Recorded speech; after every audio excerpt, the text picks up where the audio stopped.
sa iyong kabataan. Sa halip, pagsikapan mong maging huwaran ng mga sumasampalataya sa pananalita, ugali, pag-ibig, pananampalataya, at kabanalan. Iukol mo ang iyong panahon sa pagbabasa ng kasulatan sa madla, sa pangangaral at pagtuturo hanggang sa ako'y dumating. Huwag mong pababayaan na ang pinagkaloob sa iyo ng Espiritu Santo ayon sa inihula ng ipatong sa iyo ng matatanda sa iglesia ang kanilang kamay. Isagawa mo ang mga ito at lubos mong italaga rito ang iyong sarili upang makita ng lahat ang iyong pag-unlad. Maging maingat ka sa iyong pagkilos at pagtuturo. Patuloy mong isagawa ang mga bagay na ito upang maligtas ka pati ang mga nakikinig sa iyo. Ang pahayag mula sa aklat ng mga awit. Purihin si Yahweh, buong puso siyang pasasalamatan. Aking pupurihin sa gitna ng bayan, kasama ng mga lingkod na hinirang. Napakadakila ang gawa ng Diyos, pinananabikan ng lahat ng lingkod. Lahat niyang gaway dakila at wagas, bukod sa matuwid, hindi magwawakas. Hindi iniyaalis sa ating gunita, na siya'y mabutit mahabaging lubha. Sa may pagkatakot pagkaisagana, pangako ni Yahweh ay hindi nasisira. Ipinadama niya sa mga hinirang ang kapangyarihan niyang taglay, nang ibigay niya ang lupa ng mga dayuhan. Ang gawa ng Diyos matuwid at tapat, at maaasahan lahat niyang batas. Ito ay lalagi at di magwawakas, pagkat ang saligay totoo't matapat. Kaligtas ay dulot sa mga hinirang, may ipinangakong walang hanggang tipan. Banal at dakila ang kanyang pangalan. Ang taong may nais na siya'y dumunong, kay Yahweh matakot yaong taong iyon. Sa palasunurin ay tapat ang hatol at pupurihin pa sa buong panahon.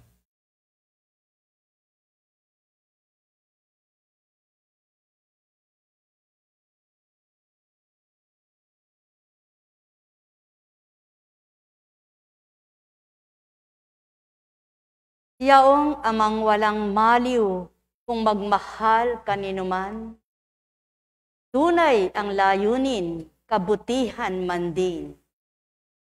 Di magkakait, di niya pinagkaitan, mga anak niyang sa kanya'y tuwirang nananambahan.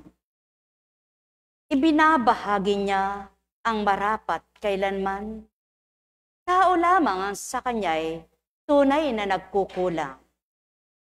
Di siya kailanman nagtalusira sa salita, maging sa kanyang pangako na binigkas sa lupa. Tao ang patuloy na nangangako, ngunit hindi nila ito ginagawa. Ang kanyang kapangyarihan ay di nagbabago. Di magbabago magpakailanman. Salita niya'y buhay at makapangyarihan. Sino man ang sa kanya'y lubos ang tiwala, na papatotohanang siya'y mahiwaga. Ang may pandinig ay nakarinig. Alalaong baga, walang likat, walang maliw siyang nag-aalay. Sa araw at gabi siya'y tumutupad. Ni hindi siya nagpapahinga sa paggawa niya, sapagkat siya'y Diyos ng dakila ang taglay, sapagkat siya'y Diyos na butihin kanino man, sapagkat siya'y Diyos na walang kapantay. Nek karamenya hanam, nek karamenya hanam, nek karamenya hanam. Sumainyong kapayapaan, pagharian kayo ng tuwiran, malubos ang sa inyo'y kagalakan, o aking mga minamahal. Ang may pandinig ay nakarinig. Batid niyong Ama, na Ama ng lahat, na kanyang mga anak na nilikha sa lupa, ang bawat kakayanan nila at bawat magagawa. Kaya naman ang ibig niya, yaong walang kaya, humingi sa kanya at babahaginan niya.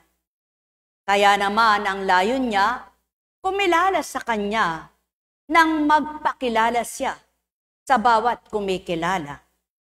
Kaya naman wala siyang nilalayon, kundi mag-alay siya ng ikabubuti ng bawat isa. Subalit ang mga napapahamak, silang may gawa at sala. Kaya naman sa patuloy niyang pag-aalay sa bawat anak niya, sa iba't ibang kaparaanan, may ginagawa siya. Sa bawat kapanahunan, may gagawin siya. Sa bawat katauhan, may iaalay siya. Kaya naman itong Ama, nakikilalanin, tunay na pakikita, ang kapangyarihan niya. Nek karamenya hanam, nek karamenya hanam, nek karamenya hanam. Kaya nga't di man siya nakikita, may pakikita siya. Di man siya makahawakan, may ipadarama siya. Yaon ang kanyang mga gawa at pag-ibig sa tao upang malasap nila ang sarap ng kanyang alay sa bawat isa na kumikilala, nakakilala, at patuloy na nananahan yaong espiritu niya. Ang may pandinig ay nakarinig. Nek karamenya hanam, nek karamenya hanam, nek karamenya hanam.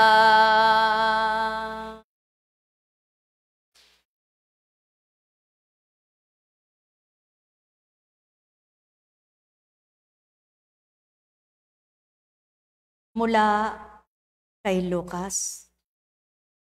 Inanyayahan si Jesus ng isa sa mga Pariseyo upang makasalo niya. Pumaroon siya sa bahay nito at dumulog sa hapag.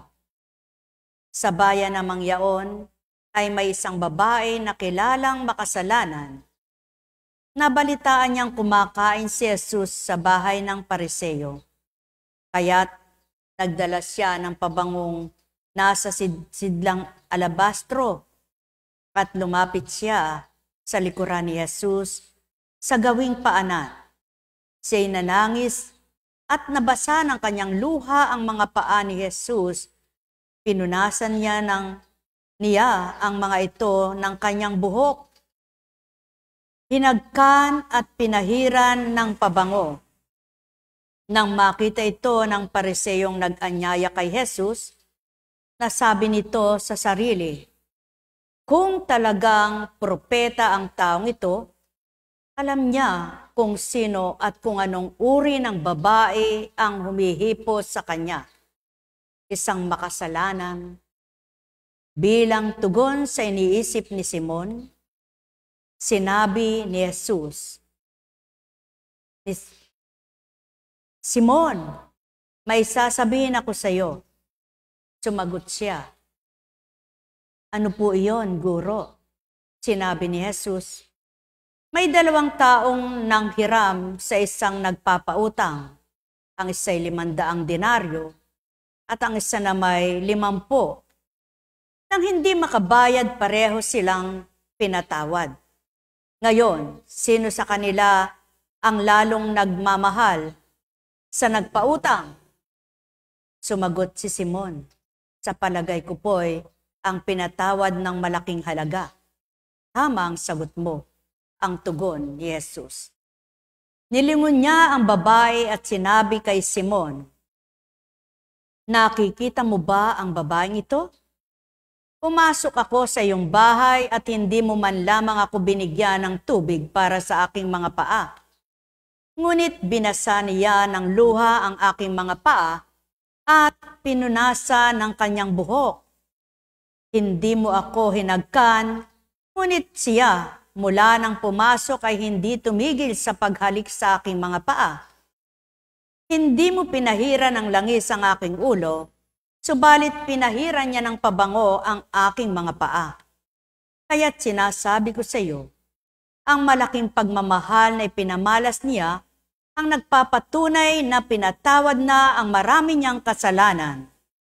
Ngunit ang pinatawad ng kaunti ay kaunti lang ang pagmamahal na ipinamamalas. Saka sinabi sa babae, ipinatawad na ang iyong mga kasalanan at kanyang mga kasalo. At ang kanyang mga kasalo sa pagkain ay nagsimulang magtanong sa sarili, sino ba itong pati na pagpapatawad ng kasalanan ay pinangangahasan? Ngunit sinabi ni Jesus sa babae, iniligtas ka ng iyong pananalig. Yumaon ka na't ipanatag mo ang iyong kalooban. Ang pag-anyaya ng isang Pariseo ay isang patotoo na hindi tinutulan ng anak na isinugo sapagkat pinaunlakan ang kanyang paanyaya. Subalit habang nasa tahanan, inuuri yung kanyang inanyayahan. Sinusuri yung kanyang inanyayahan. Sa papaanong paraan tatanong ng tao na habang ginagawa ng isang babaeng makasalanan na alam niyang nagbebenta ito ng laman, kaya niya hinahatulan at tinuhusgahan. Anong wika? Kung alam lang niya na ang babaeng ito ay makasalanan. Sapagkat pinakita ang kababaan ng loob, pinakita ang pagtanggap at pagsisisi ng isang babaeng makasalanan nang makaharap niya ang kanyang Panginoon. Naramdaman niya na hindi tao ang kanyang inaalayan. Nadaman niya na hindi tao ang kanyang aalayan. Kaya't buong kababaan niyang ibinigay ang kanyang pagmamahal. Buong katapatan niyang isinuko ang kanyang sarili.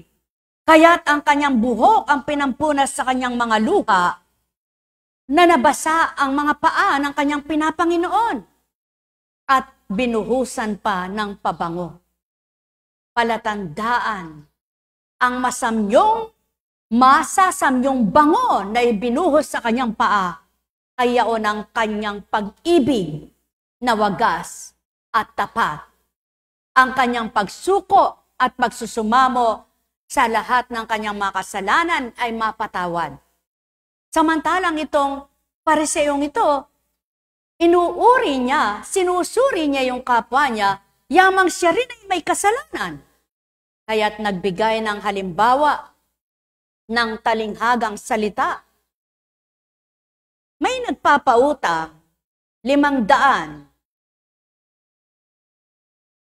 ay pinatawad. 500 denaryo.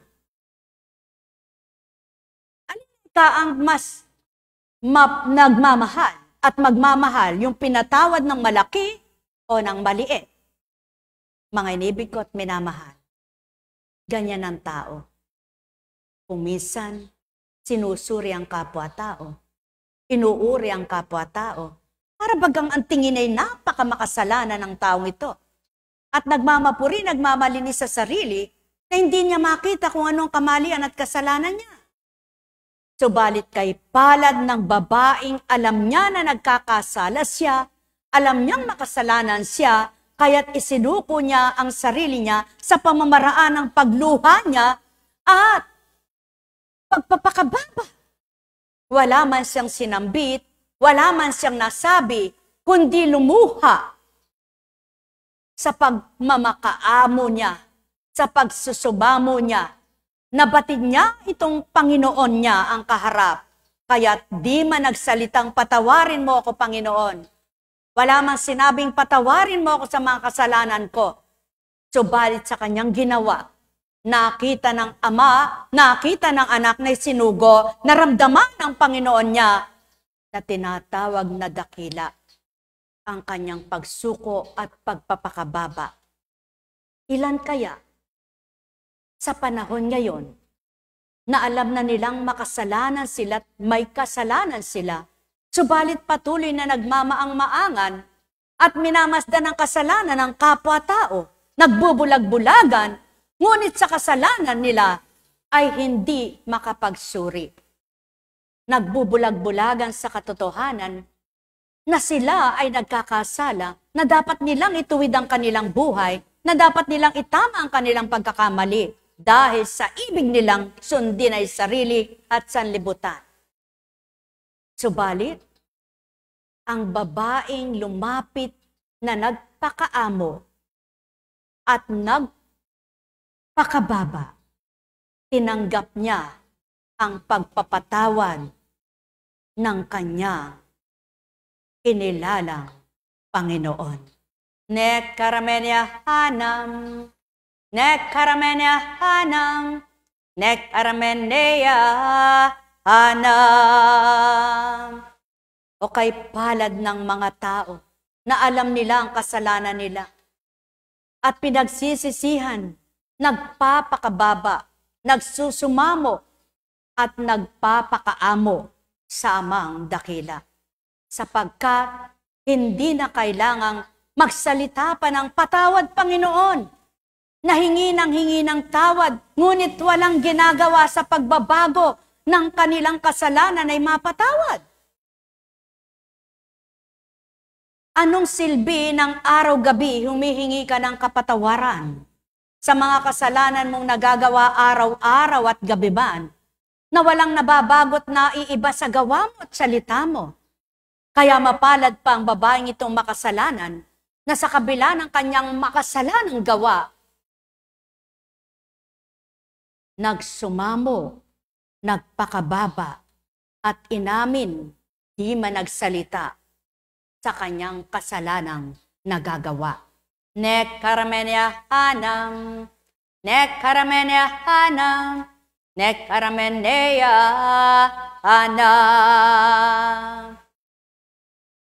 Kung magkaminsan, may mga paanyaya ang tao sa kapwa-tao na hindi totoo. Subalit ang mababa ang kalooban at nagpapakababa para iparamdam ang pag-ibig sa kapwa. Tutugon, pagbibigyan. Subalit, ang tunay nakikilala at nakakakilala sa Aba, nararamdaman nila ang katapatan ng pag-anyaya, ang pagiging totoo ng pakikiharap at ang patatandaan na ang pagpapakatotoo ng kapwa-tao ay di lamang sa pagkain, kundi sa pakikipag kapwa na may galak, na may tuwa, na may saya, na may pag-ibig. Nek karamenya hanam, nek karamenya hanam, nek arameneya hanam. Kayo't anong sinambit? Nakikita mo ba ang babaeng ito? Pumasok ako sa iyong bahay at hindi mo man lamang ako binigyan ng tubig para sa aking mga paa. Ngunit binasa niya ng luha ang aking mga paa at pinunasan ng kanyang buhok. Hindi mo ako hinagkan, ngunit siya mula nang pumasok ay hindi tumigil sa paghalik sa aking mga paa. Hindi mo ako pinahira ng langis ang aking ulo. Subalit pinahira niya ng pabango ang aking mga paa. Kaya't sinasabi ko sa iyo ang malaking pagmamahal na pinamalas niya, ang nagpapatunay na pinatawad na ang marami niyang kasalanan. Ngunit ang pinatawad ng kaunti ay kaunti lang ang pagmamahal na pinamamalas. Sapagkat alam niya ang Pariseyong ito ay paimbabal. Kaya't gayon ang tinuran na patalinghaga. Kaya't mas mapalad ang babaeng makasalanan na ginawa niya ang lahat ng kanyang magagawa para sa pagpapakababa at pagbibigay pagsusumamo at paghingi ng tawad. Kaysa sa kanya na akala niya ay natuwa na ang kanyang Panginoon sa pag-anyaya sa kanyang tahanan para pakainin. Yaon pala'y hindi wagas ang pagtanggap.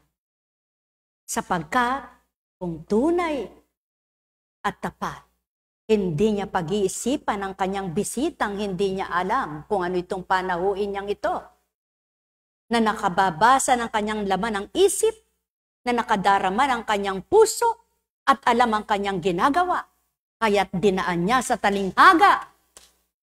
Alin ang mas nagmamahal? Ang malaki ang kasalanan o ang kakaunti ang kasalanan? Palatandaan na wala siyang pagmamahal. Kakaunti ang pagmamahal na nasa kanya, sa kanyang panauhin na dapat niyang pinaglingkuran ng higit doon sa babae na nagpakababa sa kanya. Ganyan ang tao. Inaanyayahan patuloy ang Panginoon na sinasabi nila, Panginoon, pagalingin mo lamang ako, maglilingkod ako sa iyo. Panginoon, biyayaan mo lamang ako, maglilingkod ako sa iyo. Panginoon, patawarin mo ako sa mga kasalanan ko, maglilingkod ako sa iyo. Subalit ang babaeng malaki ang kasalanan at walang hinihiling na anumang ganti sa kanyang gagawin, naramdaman ng kanyang Panginoon ang pagpapakababa. Wala mang sinambit at wala mang nasambit. Pinatawad sa lahat ng kasalanan, nakalaya sa kanyang kasalanan at naramdaman ang ligaya sa kanyang pagpapakababa. Yan ang tao. Sinusuri ang kapwa, lalo't may panahuin. Tinitingnan ng kapwa kung ano ang magagawa. Subalit, ang amang nakamasid at kilala ang lahat, sino man ang kanyang makaharap at sino man ang kanyang kaharap, nababatid ang kalooban, nababatid ang laman ng kaisipan. Subalit, paano mo ngayon sasabihin kaharap mo ang Panginoon mo? Kaya sasabihin mo sa kapwa mo, sino ka ba? Diyos ka ba? Kaya tanong sinabi,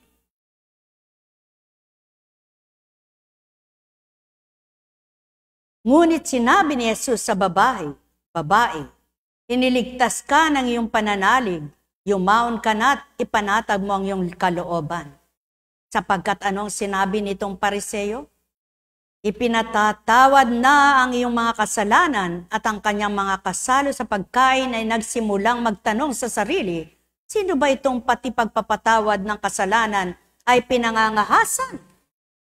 Sapagkat nag-anyaya sila, inanyayahan ang kanilang Panginoon, hindi naman lubos kilala. Humahamon ang tao sa pananampalataya niya para sa kanyang Panginoon. Pagalingin mo lamang ako, maglilingkod ako sa iyo. Bakit mo hinahamon ang Panginoon mo? Bakit hindi ka magsumamot magpakababa? Sapagkat alam mo, ang gagawin niya sa iyo makabubuti at ikabubuti mo na hindi siya nanghihingi ng ganti para ikaw ay magsabing mangako pa. Yan ang tao. Mapapalad ang binibigyang pagkakataon dahil nakita ang kababaang loob at pagsusumamo na di man nagsalita at di man nangako, di man sumumpa at di man napapako ang panganunumpa at pangako. Subalit nakita ng Ama, nakikita ng Pinapanginoon nila ang tunay na pagbabagong buhay. Nek karamenya hanam, nek karamenya hanam, nek karameneya hanam. Ang may pandinig ay nakarinig. Kaya't anong wika? Batid ng iyong Panginoon ang iyong mga ginagawa? Nalilirip ang iyong diwa? Batid ang lahat ng laman ng iyong isipan? Kaya naman sa iyong pagpapakababa at pagsusumamo, pawa, mararamdaman mo kung paano ka pinagbigyan, pinatawad sa iyong pagmamakaawa. Nek karamenya hanam, nek karamenya hanam, nek karameneya hanam. Kaya't palatandaan na ibinuhos ng babaeng ito ang kanyang pabango sa ginagalang niyang Panginoon, sa wagasang pagmamahal na kanyang Panginoon. At ang bango ng buhay ay ibibigay sa kanya at panibagong buhay ay ibibigay sa kanya. Palatandaan at patotoo na patawad nga siya. Nek karamenya hanam, nek karamenya hanam, nek karameneya hanam. Ang may pandinig ay nakarinig. Ilan sa tao ang ginagawa ay totoo? Ilan sa tao ang paghingi ng tawad ay tapat? Ilan sa tao ang pagpapakababa ay ganap? O kay palad ninyo na ito ang gawain na sa pagsusumamo, sa pagpapakababa, sa pagbabalik loob, tunay sa damdamin ay pag-ibig. Pagharian kayo. Nek karamenya hanam, nek karamenya hanam, nek karameneya hanam. Sapagkat ang inanyayahan ng Pariseo ay di tao, bagkus nagkatawang tao. Kaya't ang anak ng Ama na anak ng tao sa lupa ay may karapatang magpatawad kanino man. Nek karamenya hanam, nek karamenya hanam, nek karameneya hanam. At ang pinatawad ng anak na sinugos sa lupa ay patatawarin ng Ama na nagbaba sa mga anak niya. Nek karamenya hanam, nek karamenya hanam, nek karameneya hanam. Ang may pandinig ay nakarinig.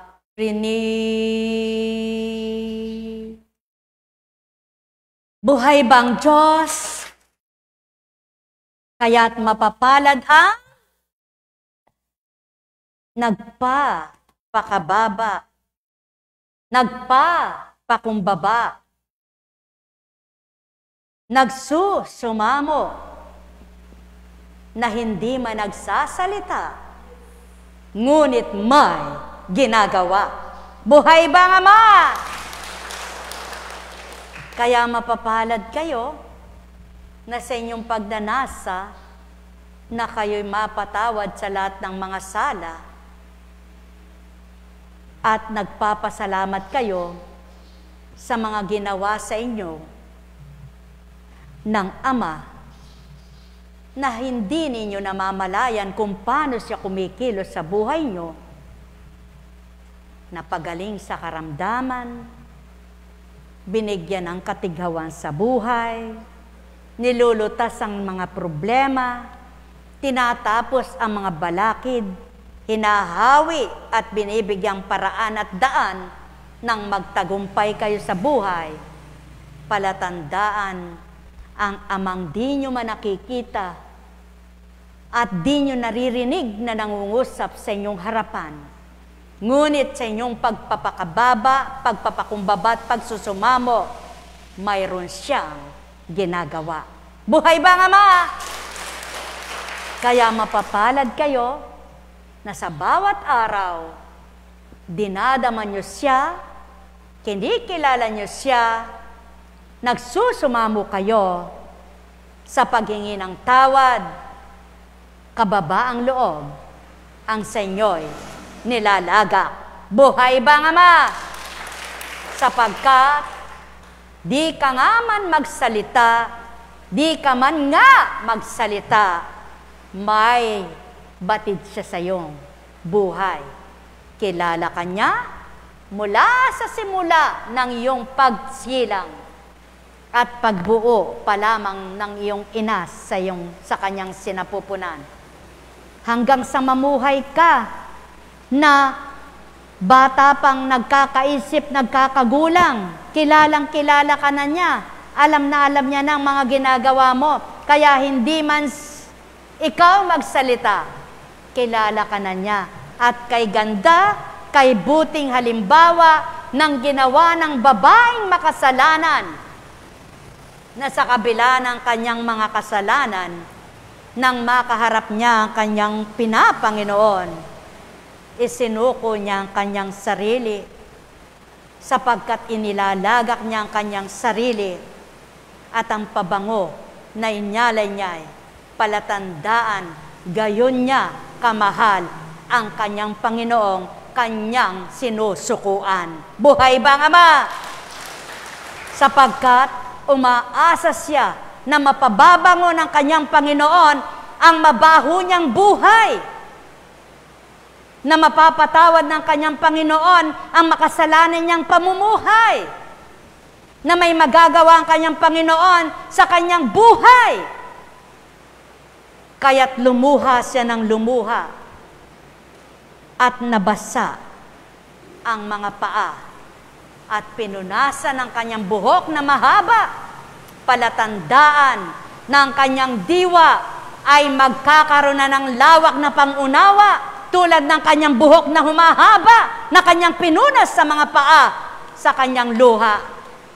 Na bawat pumatak na luha sa kanyang mga mata, pagsusumamo at pagmamakaawa, palatandaan na siya'y lumuha dahil sa pagpapakumbaba at pagpapakababa. At yan ang ibig ng Ama. At yan ang papatotoo. Na lahat ng kaganapan, wag mong literal na basahin. Na tulad ng sinasabi ng iba, karami palang pinagaling sa bulag. Nagpagaling ng bulag. Bulag sa katotohanan, bigis sa katotohanan, patay sa pananampalataya, pingkaw, marupok sa pagtitiwala, pananalig, pilay, pipilay-pilay, kekewang-kewang, ang pananampalataya, walang diretsong pagtitiwala, walang diretsong paniniwala, walang diretsong pananampalataya, pilay, kekewang-kewang. Kaya't pinagaling ang lahat ng ito. Kaya nga't kung lahat ng tao babasa ng literal at walang magpapaunawa ng lahat ng kabuluhan at kaukulan sa bawat istorya, sa bawat kasaysayan, sa bawat kaganapan. Patotoo lamang na di kayang ipaunawa ng isipang bilang tao. Patotoo lamang na di kayang ihilahad ng tao. Ngunit ang banal na Espiritu, ang amang walang hanggan, ang pinapanginoon at Panginoon ng lahat, ang Diyos ng katotohanan, ang Diyos na pinagmulan, ang Diyos na nag-istorya, ang Diyos na gumaganap, ang Diyos na tumutupad, kayang iyulat ang lahat. Sapagkat ang salita ay Diyos, at ang Diyos ay salita, at ang bawat gawa na hiwaga at himala sa Diyos Ama nagmumula. Ne karamenya hanang, ne karamenya hanang, ne karameneya hanang. Kaya't pinagsusumakitan at pinagsisikapan ng mga tunay na nabuksan ng pangunawa at nakaramdam na sila'y mamuhay ng matuwid sa pananaw ng Ama, na sila'y mamuhay ng ganap sa pananaw niya, na sila'y mamuhay ng kalugod-lugod sa Kanya, at tinatalikdan nila ang pita ng laman, ang panawagan ng sanlibutan, sapagkat ang ibig nila'y sumunod sa Kanyang layunin.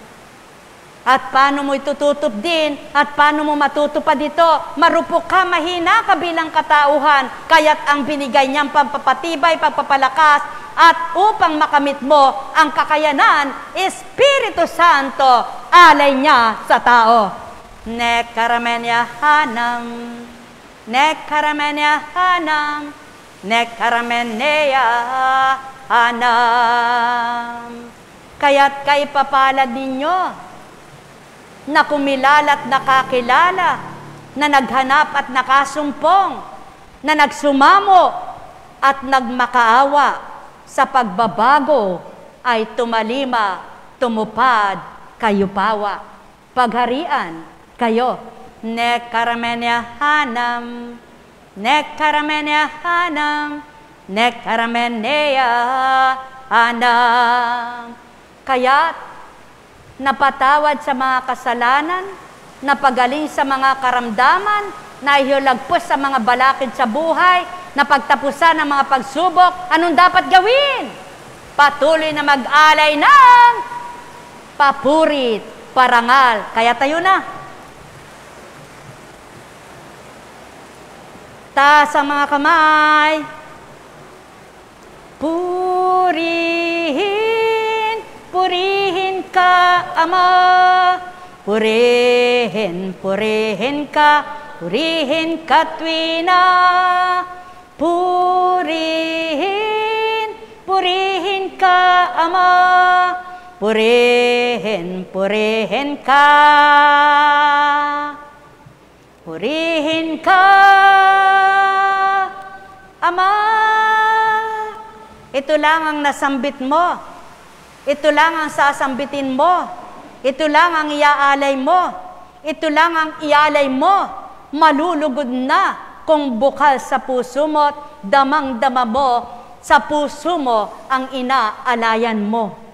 Kaya naman, sa kabila ng wala ka mang sinimulang awitin, pagdakay parangal at papuri ang sinambit mo, at narinig ito ng Ama mo, na bukal sa damdamin, tapat sa iyong kaisipan, ang pag-aalay mo't paghahandog, di kaya matuwa't masyansya, at patuloy kang makapag-alay ng purihin, purihin ka, Ama.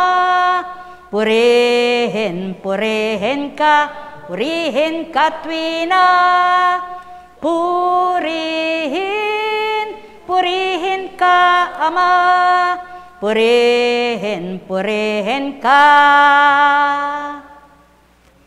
Purihin ka, Ama. Kaya't huwag suriin ang kapwa-tao, gaano man kalaki kasalanan ng mga ito, kundi dapat pakasuriin ang sarili upang sa gayon ikaw mismo ang magsisi at magsumamo sa Ama na makaramdam ka ng ligaya at saya. Kaya sa bawat araw na di ka man nagsasalita kung anong iyong kailangan. Sa bawat araw na hindi ka man humingi kung ano iyong kailangan, batid ng Ama ang lahat ng mga ito. Ang gawin mo lamang, magpakababa ka sa Kanya, magsumamo ka sa Kanya, at paglingkuran mo siya, makikita mo kung ano naman ang ganti niyang igagawad sa iyo at patuloy kang makapag-alay ng purihin, purihin ka, Ama, purihin, purihin ka, purihin ka tuwina, purihin, purihin ka, Ama, purihin, purihin ka, purihin ka, Ama. Kaya sa oras na ito, sabay-sabay ngang sambitin nyo, Ama, gawin mo kaming maging kasangkapan ng aming kapwa nilalang na makapagbigay galak, makapagdulot ng tuwa, makapagpalakas ng kalooban, makapagpatapang sa hamon ng buhay, makapagbigay liwanag, makapagpatibay sa pananampalataya. At paano namin ito maibibigay kung kami mismo ay kulang, mahina at walang taglay? Kaya't kami tulungan. Palakasin mo ang aming pananalig, liwanagin mo ang aming isip, buksan mo ang aming pangunawa, at patuloy mong palawakin. Bahaginan mo kami ng lakas, bahaginan mo kami ng katatagan, bigyan mo kami ng tapang, maging ng kababaang loob, upang ang lahat ng iyong ibig na sa amin ito pa rin, may gawad sa kapwa, yamang kami ang naunang iyong binahaginan. Amen! Kaya't patuloy kayong makapag-alay ng purihin, purihin ka, Ama, purihin, purihin ka, purihin ka tuwina, purihin, purihin ka, Ama, purihin, purihin ka, purihin ka, Ama. Kaya't sa pamamagitan ng Diyos Ama, Diyos Anak at Diyos Espiritu Santo, patuloy isuko ang sarili, patuloy magpakababa at magsumamo. Alam ninyo na ano man ang kasalanan nyo ay mapatatawad. Alam ninyo kung ano man ang inyong kahilingan ay maibibigay. Alam ninyo na siya ang kagalingan at buhay, kaya't patuloy sa Kanya ay makaamo, magpakaamo. Upo muna. Alam kong may magagawa ang Ama. Alam kong may magagawa ang Ama. Pagkat winika niya, manalig ka na. Bawat araw, ako sa inyo'y naghihintay. Alam kong di ringgin kayo ng Ama. Alam kong di ringgin kayo ng Ama. Pagkat winika niya, manalig ka na. Bawat araw, ako sa inyo'y may nakalaan. O baon mo, para saan ka man magtungo may tamis Kang malasahan sa pag-ibig ng Ama. Mayroong magandang mangyayari sa inyo, aking mga minamahal.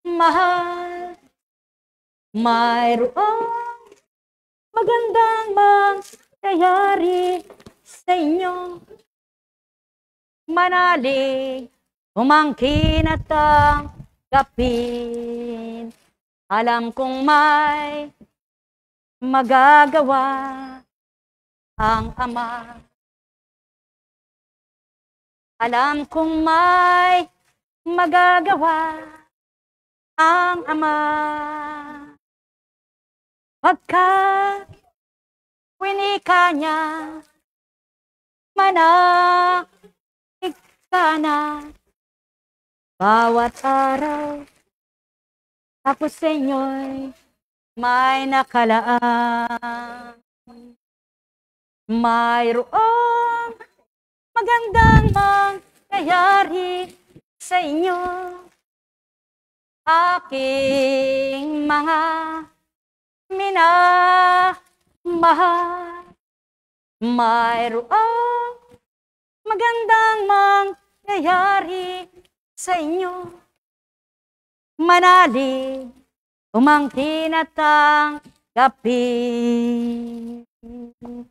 Manalig, umangkin at tanggapin. Buhay ba ang Diyos? Masaya ba ang tao? Masaya naman kaya ang Ama sa nagaganap na ito? Hindi siya masaya. Hindi siya nasisiyahan. Sapagkat palalo ang mga anak niya. Pinangungunahan siya ng mga anak niya. Ang ibig ng mga anak niya ay maghari-harian sila. Yamang wala namang ibang hari maliban siya. Kaya't ano ang mangyayari kung hindi mo naman tunay na trono niluluklukan mo? Kung hindi mo naman tunay na pag-aari kinukuha mo? Sapagkat yaon ang kanyang trono, yaon ang kanyang pag-aari, ang tunay na hari ng mga hari, at tunay na Diyos na dapat tingalain, tanggapin, kilalanin, at sundin. Kaya't lahat dito sa lupa ay panamantala lamang ng bawat pahiram sa takdang panahon ay babawi niyan, at bawat takda may binibigay na patutoong tao ka lamang. Kung nakakalimot ka, alalahanin mo, may Diyos ka na di ka nalilimutan at saksi sa iyong buhay. Tulad ng Pariseo na kilala at hindi nalilimutan ang ginagawa at ang babaeng makasalanan. Kapwa kilala, kaya't ang salita ay salita at ang salita ay pinatotohanan. Hindi kasinungalingan. Pagharian kayo sa pamagitan ng Diyos Ama, Diyos Anak, Diyos Espiritu Santo. Mayo kayong taglayang galak sa puso nyo. Ang paghahari ng Ama ay patuloy kamtin nyo. Mapangunahan kayong lahat. Pangsagayon ang liwanag niyang buhay ay di mamatay at ang kapayapaan ay manguna. Ang kapanatagan ay manahan. Ang pagpapalay laganap sa kabila ng mga kaganapan. Di tumutugot, nagbibigay ng biyaya at pagpapala ang Ama. Sapagkat sa araw at gabi, may ginagawa at may gagawin siya sa inyong lahat. Pagharian kayo. Umayo kayong taglay ang liwanag sa buhay ninyo. Tayo na.